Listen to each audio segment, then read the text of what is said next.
예수님을 우리가 어떤 분으로 아느냐 하는 것은 대단히 이제 중요한 질문인데요. 여기 예수님의 12제자 중에 시몬 베드로의 답변을 보시게 되면 주는 그리스도시요 살아계신 하나님의 아들이시니다 하는 고백을 여기서 했습니다. 베드로는 예수님에 대해서 주요 그리스도요 하나님의 아들이라는 고백을 했는데요. 이 주라고 하는 의미는 소유주라는 의미를 갖고 있습니다. 생사여탈권을 가지신 분이시고요. 그러나 그럼에도 불구하고 오늘날 주님이라고 고백하면서도 불순종하는 종들이 많이 있음을 보게 됩니다.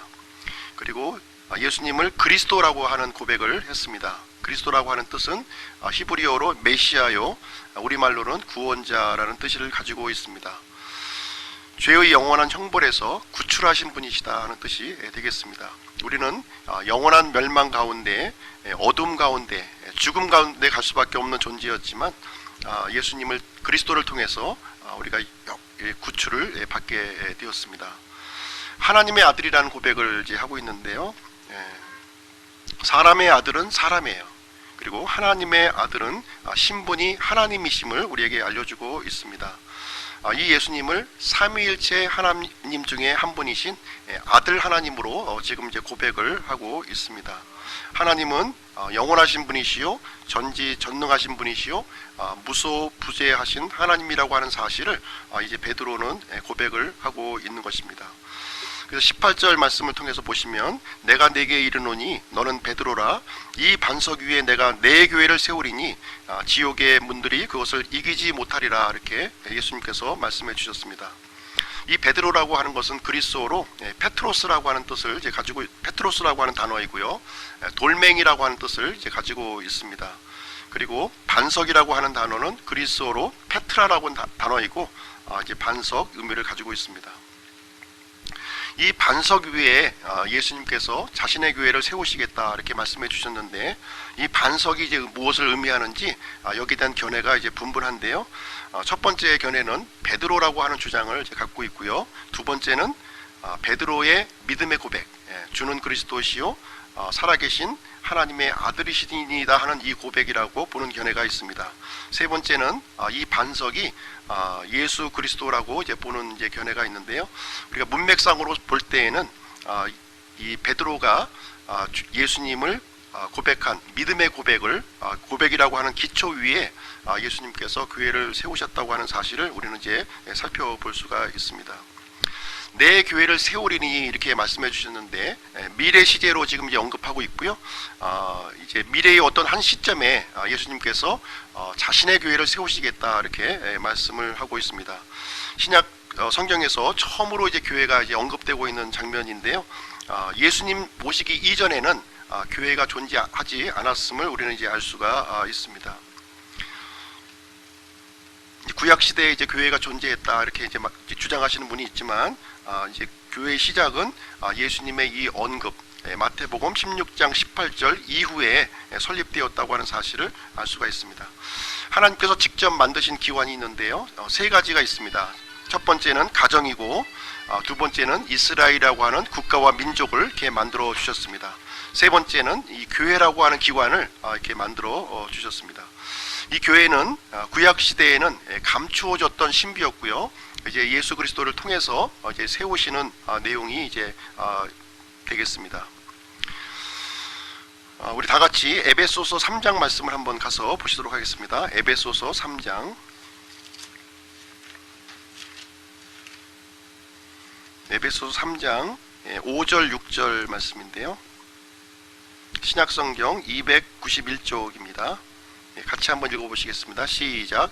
그분께서는 이제 자신의 거룩한 사도들과 대언자들에게 성령을 통해 이 신비를 계시하신 것 같이 다른 시대에서 사람들의 아들들에게 그것을 알리지 아니하셨는데 이 신비는 곧 복음으로 말미암아 이방인들이 그리스도 안에서 동료 상속자가 되고 같은 몸에 속하게 되며 그분의 약속에 참여하는 자가 된다는 것이라. 그래서 예수님께서는 지금 이제 사도 바울이 지금 이제 기록한 내용이 되겠지요. 자신의 거룩한 사도들과 대언자들에게 성령을 통해 이 신비를 계시한 것 같이 이렇게 언급을 해주고 있습니다. 여기서 사도들과 대언자들은 구약의 대언자들을 언급하는 것이 아니라 신약의 신약 성경을 기록한 사도들과 대언자들을 이제 언급하고 있는 내용이 되겠습니다. 다른 시대에서는 이 신비를 알려주지 아니하셨다 이렇게 말씀을 해주고 있습니다.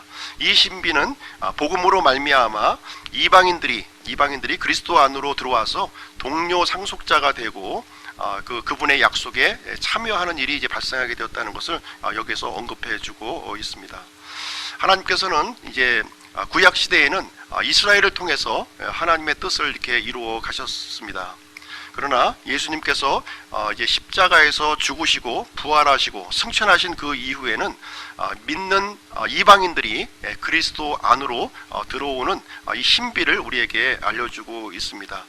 이제 믿는 이방인들, 이제 이스라엘 사람들은 이방인들을 지옥의 땔감을 위해서 준비하는 존재다 이렇게 아주 비하를 했습니다. 그러나 이제 이 믿는 이방인들이 약속에 참여하고 이제 그리스도 안으로 들어오는 놀라운 신비에 대해서 이제 우리에게 언급해주고 있는 내용이 되겠습니다.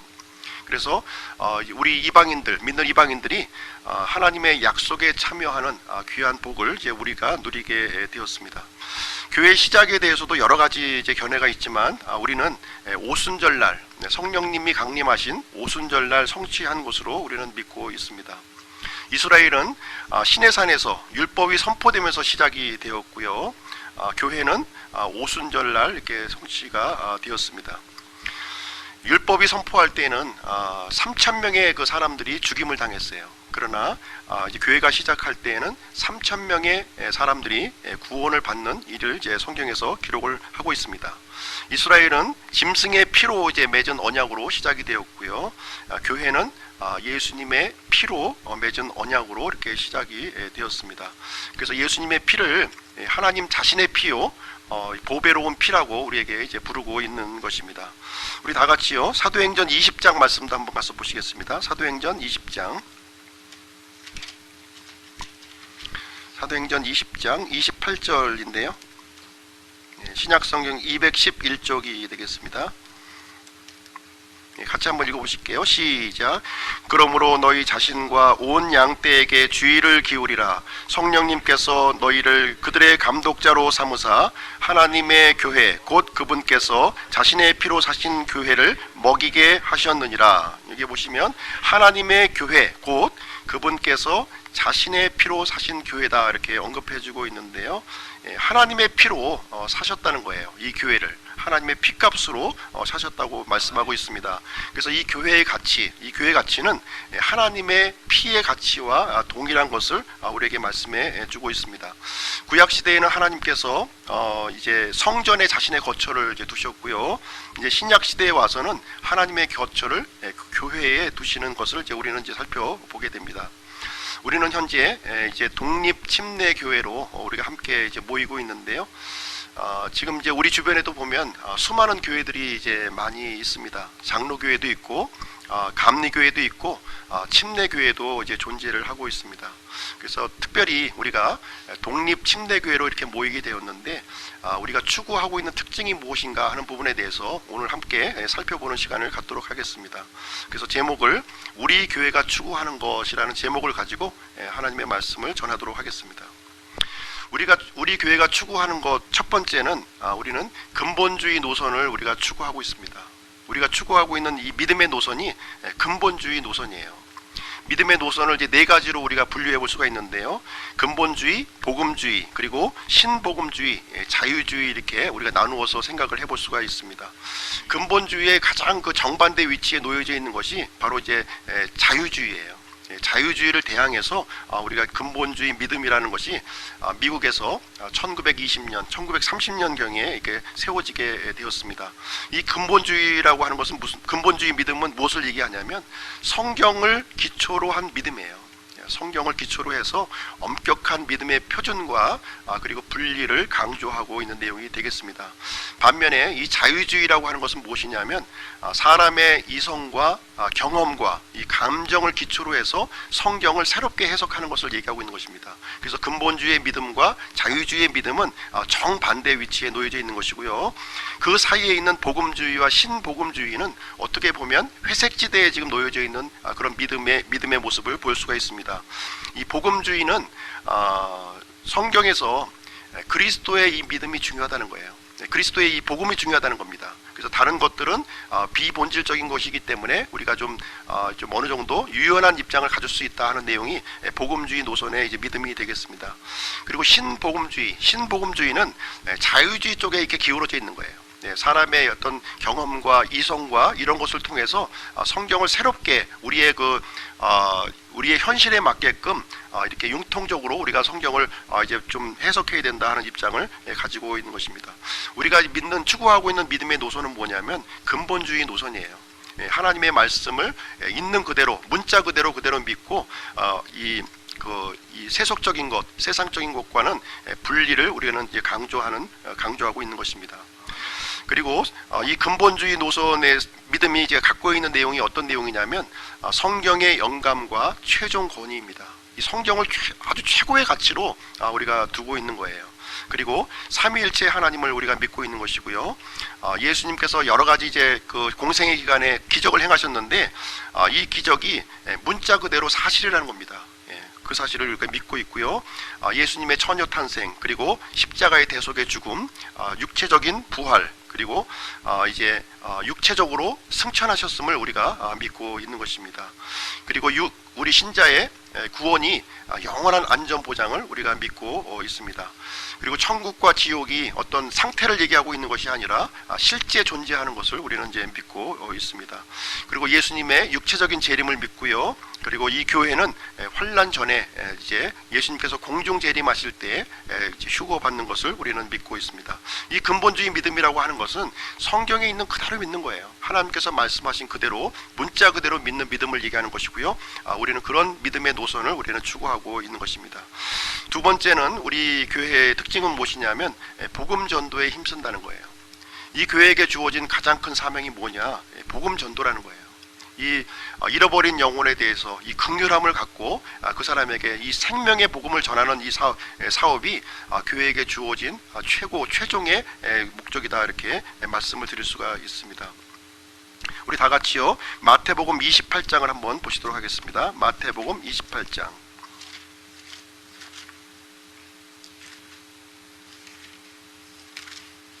마태복음 28장 19절 20절 말씀입니다. 이 말씀은 예수님께서 교회를 향한 최고의 명령이 되겠습니다. 같이 한번 읽어보실게요. 시작. 그러므로 너희는 가서 모든 민족들을 가르치고 아버지와 아들과 성령님의 이름으로 그들에게 침례를 주며 무엇이든지 내가 너희에게 명령한 모든 것을 그들에게 가르쳐 지키게 하라. 보라, 내가 세상의 끝까지 항상 너희와 함께 있느니라 하시니라. 아멘. 여기에 보시면 너희는 가서 모든 민족들을 가르치라, 이렇게 얘기하고 있습니다. 제자를 삼으라는 얘기가 아니에요. 하나님의 이 기록된 이 말씀을 가르치라고 말씀하시고 있고요. 삼위일체 하나님의 이름으로 침례를 이제 베풀어주고, 그리고 예수님께서 우리에게 명령한 모든 것, 일부분만 가르치는 것이 아니라 예수님께서 말씀하신 모든 것을 가르쳐 지키게 하라고 이렇게 우리에게 말씀하고 있습니다. 우리 교회가 추구하는 것 세 번째는 무엇이냐면 이제 킹제임스 성경에 대한 확신입니다. 킹제임스 성경에 대한 확신이에요. 1611년 영어 킹제임스 성경이 하나님께서 섭리 가운데 이 시대에 보존해 주신 완전한 성경임을, 하나님의 말씀임을 우리는 믿습니다. 그리고 이 성경을 우리말로 바르게 번역된 성경이 영어 킹제임스 흠정역 성경, 이것을 이제 믿음의 표준과 실행으로 우리가 삼고 있는 것입니다. 그래서 우리는 바른 성경을 기초로 해서 바른 교리, 바른 믿음을 추구를 하고 있습니다. 네 번째 특징은 무엇이냐면 우리는 이제 독립교회예요. 독립교회인 것을 우리는 이제 알 필요가 있는데요. 이것은 무슨 얘기냐면 국가교회의 형태가 아니라는 겁니다. 우리 교회는 국가교회 형태가 아니에요. 그리고 교단교회가 아니에요. 교단교회가 우리는 이 개개인의 이 교회가 독립적으로 존재한다는 사실을 이제 믿고 있습니다. 지역교회 머리는 예수 그리스도시고요. 교회 위에 예수님 이외에 어떤 권위나 기관도 우리는 인정하지 않는다 하는 의미가 되겠습니다. 1517년에 이제 마르틴 루터가 종교 개혁의 이제 불씨를 이렇게 당겼습니다. 당시 이제 천주교가 이제 온 세계를 지배하고 있었는데요. 여기에 대항해서 개신교가 이제 그때 처음으로 이제 출범하게 되었습니다. 당시 천주교는 행위 구원을 이제 가르치고 있었어요. 그래서 마르틴 루터와 이제 종교 개혁자들은 이신칭의 오직 믿음으로만 구원을 받는다 하는 내용을 가르치기 시작을 했습니다. 성경적인 구원론으로 이렇게 회귀를 했는데요. 그렇지만 천주교와 완전히 분리되지는 못했다고 하는 사실입니다. 천주교의 의식과 이 전통들은 그대로 수용을 했어요. 그래서 장로교와 감리교 이렇게 헌법을 보시게 되면 국가교회의 형태를 이렇게 명시하고 있는 것을 우리는 보게 됩니다. 이 독립교회는 천주교와 다르다는 거예요. 천주교와 다르고요. 개신교와 우리는 다른 것입니다. 개신교의 한 부류로서 독립교회가 아니라고 하는 사실입니다. 우리 교회의 기원은 오늘 제 본문의 말씀 읽은 것처럼 마태복음 16장 18절을 이제 기초로 해서 우리가 세워진 교회가 되겠습니다. 교회의 머리는 예수 그리스도 한 분뿐이에요. 그 어떤 기관, 그 어떤 이 권위도 우리는 인정하지 않는 것입니다. 그래서 지역교회라고 하는 것은 성경을 기초로 해서 독립적으로 자치적으로 우리가 이제 운영이 되고 있는 것입니다. 그래서 우리 교회는 국가교회 이런 교단교회의 형태가 아닌 독립교회를 우리가 추구하고 있다는 사실을 우리가 이제 알고 있어야 되겠습니다. 다섯 번째로 우리 교회의 특징은 무엇이냐면 신약교회를 추구하고 있다는 거예요. 신약교회. 신약교회라는 말을 이제 많이 이제 하고 있는데요. 이 신약교회가 무엇인가 하는 의미를 우리가 좀 이해를 할 필요가 있습니다. 이 교회는 예수님께서 처음 이제 우리 만들어 주신 기관이 되겠습니다. 이스라엘의 유대교하고 다른 거예요. 완전히 다른 겁니다. 이스라엘과 교회도 완전히 이제 다른 것을 우리는 이제 이해할 필요가 있는 것이고요. 이 유대교를 보시게 되면 이 구약의 제사장 체계 그리고 성전 중심 예배를 이제 하고 있었습니다. 그래서 신약교회라고 하는 것은 이런 구약식 유대교에서 이제 진행하고 있었던 구약의 제사장 체계, 성전 중심 체계를 거부하는 것을 이제 얘기를 해주고 있는 것입니다. 그래서 예루살렘의 성전 그리고 절기, 제사장 체계는 교회에게 주신 것이 아니라 이스라엘 유대인들에게 그것은 이제 주신 것이 되겠습니다. 교회에게 주신 것이 아니에요. 이 사실을 우리가 혼동해서는 절대로 안 되는 것입니다. 오늘날 많은 교회들이 이 교회가 이스라엘을 대체했다 이렇게 주장을 하고 있습니다. 그러나 하나님께서는 이스라엘을 향한 경륜이 존재하고요. 그리고 교회를 향한 경륜이 이렇게 별개로 존재한다고 하는 사실을 성경을 통해서 우리는 발견을 할 수가 있습니다. 그래서 구약 성경을 통해서 교회를 찾으려고 애써서는 안 된다는 거예요. 구약에 기록된 이런 내용을 가지고 우리가 신약교회의 어떤 교리로 적용해서는 절대로 안 된다는 것을 우리는 이제 이해할 수가 있습니다. 신약교회의 몇 가지 차이점에 대해서 이제 말씀을 드릴 텐데요. 저희 교회의 이제 차이점이기도 하고요. 첫 번째로는 성직자 계급 체계를 우리가 거부한다고 하는 사실입니다. 구약 시대에는 제사장 계급 체계가 이렇게 존재했어요. 그러나 신약 시대에 와서는 모든 성도가 제사장이 되었다고 하는 사실입니다. 우리 다 같이요. 베드로전서 2장 말씀을 한번 보겠습니다. 베드로전서 2장. 베드로전서 2장 355쪽입니다. 신약성경 355쪽. 2장 9절 말씀입니다. 같이 한번 읽어보시겠어요? 2장 9절. 찾으셨으면 시작. 그러나 너희는 선정된 세대요 왕가의 제사장이요 거룩한 민족이요 특별한 백성이니 이것은 너희를 어둠에서 불러내어 자신의 놀라운 빛으로 들어가게 하신 분께 대한 찬양을 너희가 전하게 하려 하심이라. 이게 보시면 왕가의 제사장이다 이렇게 얘기를 해주고 있어요. 우리 믿는 모든 사람들이 왕가의 제사장이라는 거예요. 더 이상 인간 중재자가 우리에게는 필요하지 않다는 것입니다. 예수님께서 십자가에서 죽으실 때 다 이루었다 이렇게 말씀하시면서 운명하셨어요. 그때 어떤 일이 이루어졌냐면 성전의 지성소와 성소를 가로막고 있던 이 두꺼운 휘장이 위에서부터 아래로 이 두 조각으로 갈라졌습니다. 그래서 누구든지 예수님의 피를 의존해서 이제 지성소 안으로 하나님의 은혜의 왕자로 나아갈 수 있는 그런 길이 이제 열려지게 되었다고 하는 사실입니다. 그래서 교회의 목사라고 하는 것은 성도의 그 상하 관계 이것을 의미하는 것이 아니라 단지 직무의 차이점을 우리에게 말씀해주고 있습니다.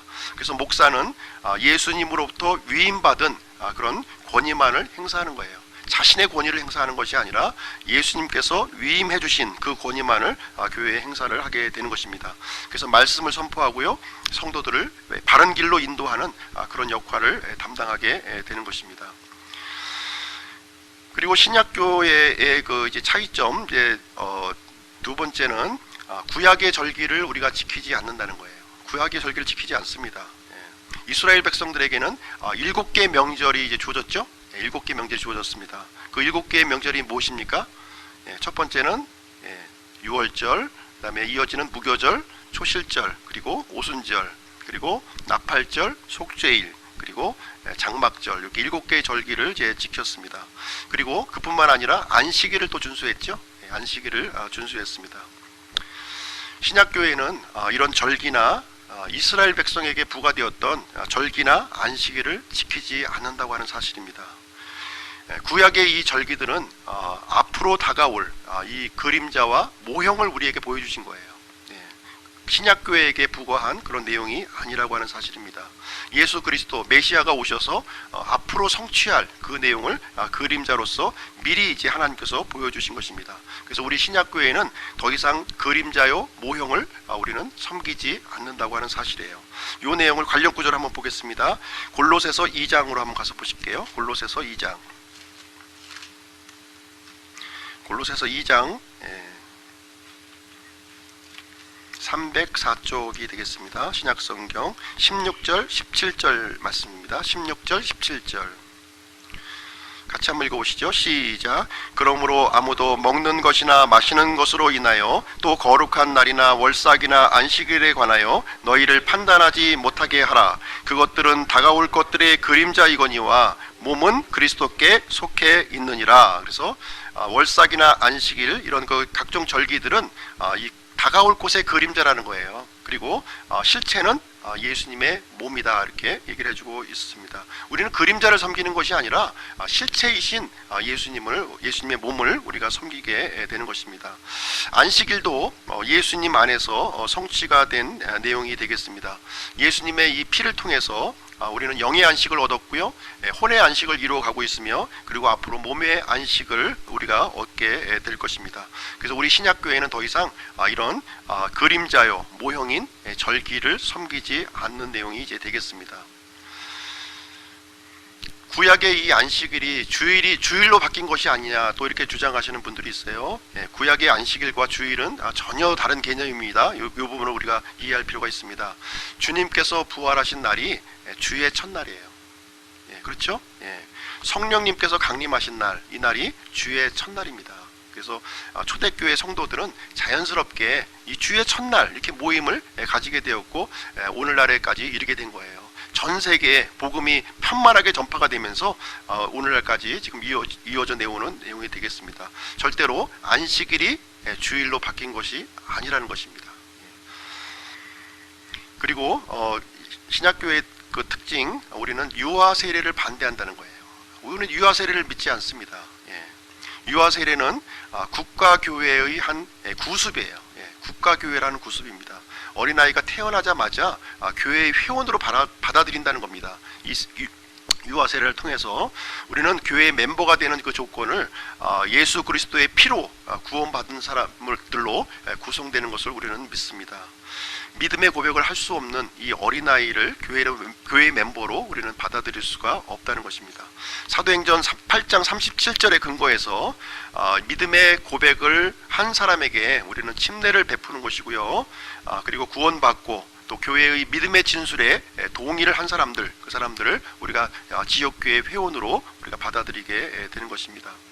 이 유아 세례가 인간적인 그런 정으로 볼 때에는 좀 하나님께 내가 나의 자녀를 바친다고 하는 그런 의미를 이제 갖게 합니다. 그렇지만 성경적으로 볼 때는 잘못된 교리라는 거예요. 잘못된 교리를 알아야 됩니다. 그래서 우리가 인간의 정을 따를 것인가 아니면 성경을 따를 것인가 하는 것을 우리는 판단을 해야 되는 것입니다. 그럼 우리 교회는 왜 침례를 줄까요? 침례교회 간판을 세웠기 때문에 침례 주나요? 우리가 침례교회이기 때문에 침례 주는 거 아닙니다. 우리가 정확하게 그 사실을 우리가 인지하고 있어야 돼요. 성경이 침례를 가르치고 있기 때문에, 침례가 성경적이기 때문에 우리가 침례를 베풀고 거기에 순종을 하는 것입니다. 이 침례를 통해서 하나님의 말씀에 우리가 굴복을 하는 것이 굴복하는 것을 이렇게 보여주는 거예요. 보여주는 것입니다. 신약교회의 특징 또 한 가지를 보시게 되면 비진리에 기초한 것들을 우리는 반대한다는 거예요. 비진리에 기초한 것들을 우리는 반대합니다. 예를 들어서 WCC, 에큐메니칼 운동 이런 것들을 우리는 반대한다는 겁니다. 진리를 훼손하면서까지 우리는 연합과 일치를 주장하지 않는다는 것입니다. 성경이 가르치는 것이 뭐예요? 진리 안에서 우리가 하나 되는 것을 강조하는 것입니다. 이 진리를 무시하고 진리를 벗어나서 종교연합, 이 하나 되는 것은 의미가 없다고 하는 사실입니다. 그리고 교회의 세속화를 우리는 반대하고 있습니다. 이스라엘에게는 이제 땅의 복을 약속해 주셨고요, 우리 교회에게는 하늘의 복을 약속해 주신 거예요. 우리 교회에게 땅의 복을 하나님께서 약속해 주시지 않았다 이렇게 말씀하고 있습니다. 그래서 우리는 샤머니즘에 기초한 물질적인 축복관 이런 것들을 배격을 하고 있는 것입니다. 그래서 우리는 또 세상 사람의 기호에 맞추는 일을 하지 않는다는 거예요. 세상을 향하여 문을 열지 아니하고 우리는 하나님을 향하여 우리는 문을 연다고 하는 사실입니다.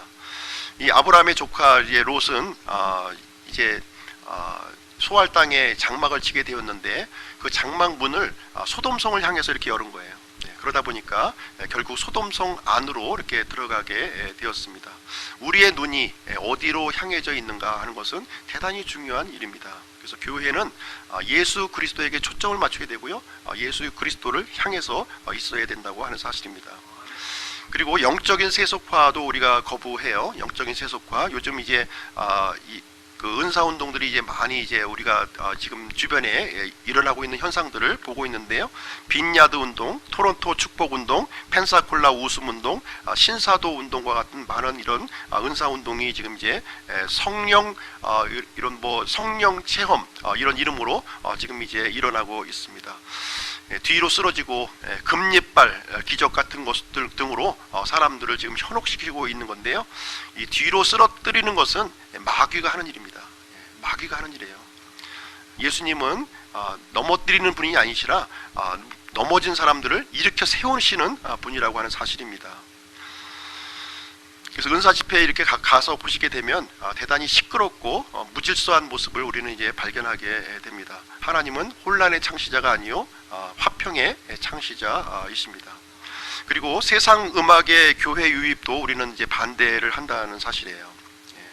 요즘 이제 복음성가라고 하는 이름, CCM이라고 하는 그 노래를 이렇게 들어보게 되면 가사는 성경적이에요. 아주 그 성경적인 내용을 이제 담고 있습니다. 그런데 멜로디나 이 리듬은 완전히 세상을 따라가고 있는 모습을 우리는 이제 보게 됩니다. 이 교회는 세상의 유행을 따라가서도 아니 되지만 세상의 유행을 선도할 필요가 전혀 없다고 하는 사실이에요. 음악이 무너지면 교회가 무너지게 됩니다.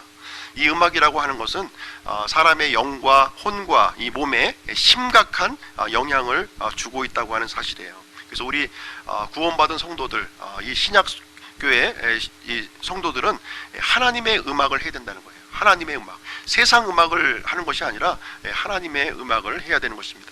하나님의 음악에 대한 내용을 한번 가서 보시도록 하겠습니다. 에베소서 5장으로 한번 가서 보실게요. 에베소서 5장. 에베소서 5장 18절 19절 말씀인데요. 294쪽입니다. 18절, 19절 같이 한번 읽어보실게요. 시작. 술 취하지 말라. 거기에는 과도함이 있나니 오직 성령으로 충만하라. 시와 찬송가와 영적 노래로 너희 자신에게 말하며 너희 마음속에서 주께 노래하고 선율을 만들며. 그래서 여기 이제 하나님의 음악에 대해서 우리는 여기 살펴볼 수가 있는데요. 하나님의 음악이 뭐냐면 시와 찬송가와 영적 노래라고 이제 이렇게 언급하고 있습니다. 이 시는 무엇이냐면은 하나님의 말씀을 노래로 만든 거예요. 하나님의 말씀을 노래로 만든 겁니다. 그리고 찬송은 하나님의 성품과 하나님의 사역을 이렇게 통해서 하나님을 높이는 그런 노래가 되겠습니다. 그리고 영적 노래라고 하는 것은 하나님께서 나에게 베풀어 주신 그 긍휼하심, 그 친절하심, 거기에 대한 개인적인 간증과 주님께 대한 헌신에 대한 내용을 노래로 만들어서 이제 만든 것이 되겠습니다. 우리 구원받은 성도들은 이런 것들을 노래해야지 세상의 것들 따라가면서 세상 음악을 가지고 띵까띵까 해서는 안 된다고 하는 사실이에요. 하나님께 드리는, 하나님께 고백하는, 하나님의 말씀을 높이는 그런 노래를 해야 될 것을 우리에게 말씀을 해주고 있습니다. 신약교회의 특징 여섯 번째는 말씀과 그리스도를 선포하는 교회라는 거예요. 말씀과 그리스도를 선포하는 교회예요. 교회가 해야 할 일은 하나님의 말씀과 그리스도를 선포하는 일입니다. 말씀을 통해서 한번 보겠습니다. 디모데후서 4장 1절 2절 말씀입니다. 디모데후서 4장 1절 2절 324쪽이고요. 1절 2절 한번 보겠습니다. 시작. 그러므로 내가 하나님 앞과 주 예수 그리스도 앞에서 곧 친히 나타나실 때에 자신의 왕국에서 산자와 죽은 자를 심판하실 분 앞에서 내게 명하노니 말씀을 선포하라. 때에 맞든지 맞지 아니하든지 긴급히 하라. 모든 오래 참음과 교리로 책망하고 꾸짖고 권면하라. 여기서 보시면 교회에서 선포해야 될 내용이 무엇이냐면 하나님의 말씀이라는 거예요. 하나님의 말씀. 때에 맞든지 맞지 아니하든지 긴급히 이제 하라고 이렇게 말씀하고 있습니다. 이 강단에서 하나님의 설교를 하는데 간증과 예화로 이렇게 꾸미는 설교가 요즘에 너무 많다는 거예요. 하나님의 말씀을 찾아보기가 너무 힘듭니다. 설교는 넘쳐 흘러나는데 실상 그 안에 하나님의 말씀을 우리가 찾아보기가 힘듭니다.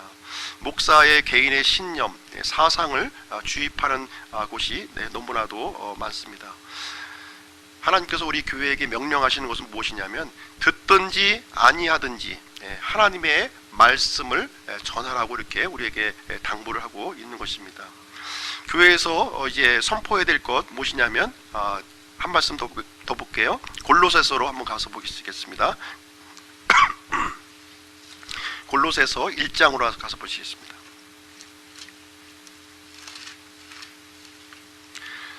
(302쪽) 되어 있고요.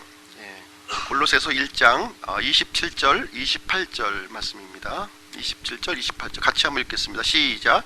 하나님께서는 이방인들 가운데서 이 신비의 영광의 풍성함이 무엇인지 자신의 성도들에게 알리려 하시는데 이 신비는 너희 안에 계신 그리스도 곧 영광의 소망이시니라. 우리가 그분을 선포하며 각 사람에게 경고하고 모든 지혜로 각 사람을 가르침은 우리가 각 사람을 그리스도 예수님 안에서 완전한 자로 드리고자 함이니라. 그래서 여기 28절 앞부분에 보시면 우리가 그분을 선포하며 이렇게 기록하고 있어요. 우리 교회에서 선포할 분은 오직 예수 그리스도 뿐이십니다. 사람을 높이는 것이 아니고요. 우리의 구원자 예수 그리스도를 선포하는 거예요.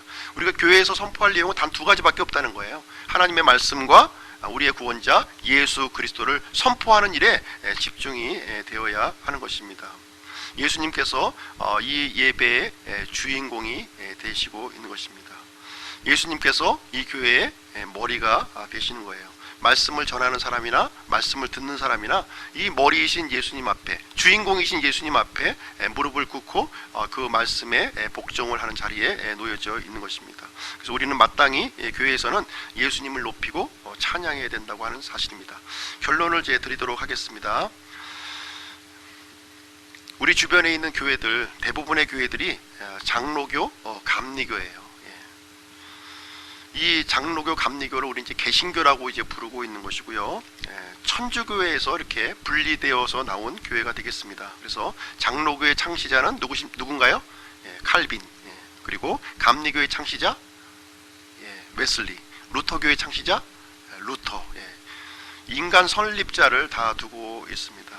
우리 신약교의 그 설립자는 누구십니까? 사람이 아니라 주 예수 그리스도십니다. 우리는 주 예수 그리스도가 신약교회를 설립했음을 우리는 믿습니다. 왜 독립침례교회를 찾아오셨나요? 그렇게 많은 교회 중에 왜 하필이면 독립침례교회를 찾아오셨습니까? 편해서 오셨나요? 헌금 강요하지 않아서 오셨나요? 우리 믿음의 선배들은 이 성경의 가치를 목숨으로 지켰다고 하는 사실을 우리는 알 수가 있습니다. 비진리와 타협하지 아니했고요, 비진리와 철저히 분리하는 그런 삶을 살았습니다. 그리고 그 비진리에 대항하는 그런 믿음을 가졌습니다. 유아세례에 반대한다고 죽었어요. 국가교회에 반대한다고 죽었습니다. 침례 준다는 이유로 죽었어요. 우리가 이 진리를 지키기 위해서 지금 이 시대에 우리는 어떤 희생을 치르고 있는가 하는 것을 우리는 살펴보는 시간을 가졌으면 좋겠습니다. 하나님께서는 우리 믿는 사람들이 진리편에 서기를 우리는 원하고 계십니다. 마태복음 16장 18절, 내가 네게 이르노니 너는 베드로라, 이 반석 위에 내가 내 교회를 세우리니 지옥의 문들이 그것을 이기지 못하리라, 이렇게 말씀하고 있습니다. 교회의 소유권이 누군가요? 예수 그리스도시라는 거예요. 예수님의 내 교회를 이제 세우시겠다고 말씀을 해주셨고요. 이 교회는 당연히 예수님의 피값으로 이렇게 사신 그 예수님 소유물이 되겠습니다. 우리 구원받은 한 사람 한 사람들이 바로 예수님의 소유물이다, 이렇게 말씀하고 있는 것이고요. 그래서 우리 구원받은 우리 성도들, 우리 교회는 예수님의 말씀을 최고 가치로 받아들이고 순종하는 삶을 우리가 살아야 되겠습니다. 마귀는요, 예수님을 직접적으로 공격할 수가 없어요. 그렇죠? 그래서 예수님의 몸된 교회를 지금 이제 공격을 하고 있는 것입니다. 하나님의 말씀을 약화시키고 있고, 말씀 위에 세워진 이 교회들을 약화시키는 일을 지금도 지속적으로 해나가고 있습니다. 그래서 많은 교회들이 지금 오늘도 이제 많은 분들이 많이 안 나오셨는데, 많은 교회들이 마귀의 이 공격에 의해서 이 삶이 무너지고 이 교회가 무너지는 그 시대에 우리는 이제 살고 있습니다. 바른 믿음을 가진 사람들은 이 바른 가치를 우리가 지키려고 하고 우리의 희생을 우리는 각오를 해야 될 줄로 생각을 합니다. 하나님의 임재가 떠나는 곳에서는 항상 다 여지없이 다 이제 파괴가 되었어요. 하나님의 성전도 파괴가 되었고요, 성막도 파괴가 되었고요. 하나님의 임재가 없는 성전, 하나님의 임재가 없는 성막, 하나님의 임재가 없는 교회, 하나님의 임재가 없는 성도, 의미가 없다는 거예요. 하나님께서는 하나님의 임재를 떠난 이것을 이제 파괴시키는 모습을 우리는 역사를 통해서 보게 됩니다. 이 시간에 이제 우리가 기도로 함께 나아가기를 원합니다. 예수님께서 우리 마련해 주신 소중한 이 교회를 우리가 지켜나가기를 간절히 원합니다. 저희 교회가 수적으로 적지만 하나님의 말씀을 선포하는 교회가 되기를 원하고요, 예수 그리스도를 선포하는 교회가 되기를 원합니다.